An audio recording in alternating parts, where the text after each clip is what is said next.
For more than 300 years, one empire shaped the fate of the world, an empire so vast that the sun never set upon its lands. From the Americas to Africa, from India to the Pacific, the British Empire ruled over oceans, trade routes, nations, and millions of lives.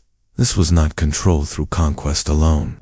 It was control through ship's money law, culture, and strategy, through divide and rule, through commerce and crowns, through alliances, betrayal, and force. This documentary explores how a small island nation built the largest empire in human history, and how Britain controlled the world without ruling all of it directly. The foundations of the empire. Britain was not always a global power in the 15th century. It was a divided island kingdom on the edge of Europe. Its rise began at sea while Spain and Portugal dominated early exploration. Britain learned from their successes and failures. British power grew through naval strength. Control of the seas meant control of trade, and trade meant wealthy. British developed a powerful navy, not just for war, but for protection of merchants. Merchant ships carried spices, silver, textiles, and later tea and opium. Each voyage strengthened British influence. The creation of charter companies changed everything. The East India Company was not just a business. It was a private army, tax collector, and government through royal backing. Britain expanded influence without direct rule. This model allowed Britain to grow rich while appearing distant. The foundations of empire were built on ships, contracts, and cannons. Trade, empire, and economic. NTOL. British control of the world was primarily economic rather than ruling every land directly. Britain controlled markets. Colonies were forced to sell raw materials cheaply and buy finished British goods at high prices.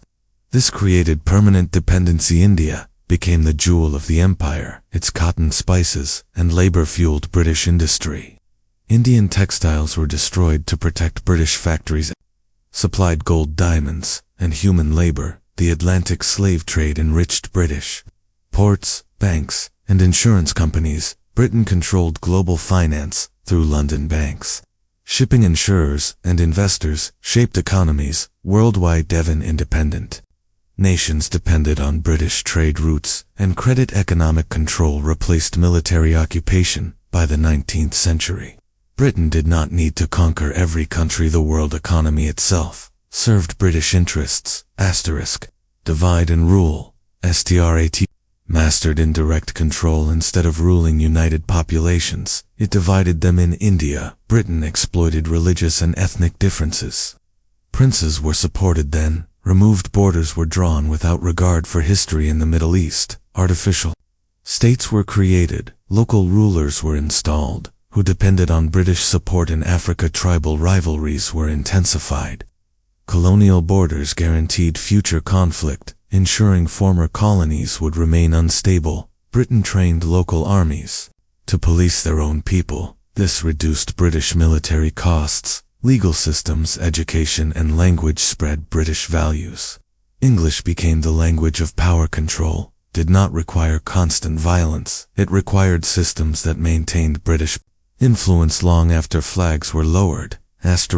Military power and global policy. When resistance appeared, Britain responded with force from the American colonies to India and Africa. British Army and Navy acted as global police, crushing rebellions, protecting trade routes, enforcing treaties. The Opium Wars against China forced open markets. Gunboats secured trade advantages. In India, uprisings were brutally suppressed. The empire relied on fear as much as law. Britain rarely fought large wars of conquest. Instead, it fought many small wars everywhere. Military power supported economic interests, and economic wealth funded military expansion. This cycle sustained empire for generations. Decline, but lasting. Twirl. The 20th century changed everything. World wars weakened Britain economically and militarily. Colonies demanded independence. Empires collapsed, but British influence did not disappear. Legal systems, borders, financial institutions, and trade networks remained. Former colonies stayed tied to British models. English became the global language. London remained a financial center. The British Empire ended officially, but its structures survived. Britain had learned the ultimate lesson of power. True control does not require ownership. Only influence. The empire faded, but the world it shaped remains.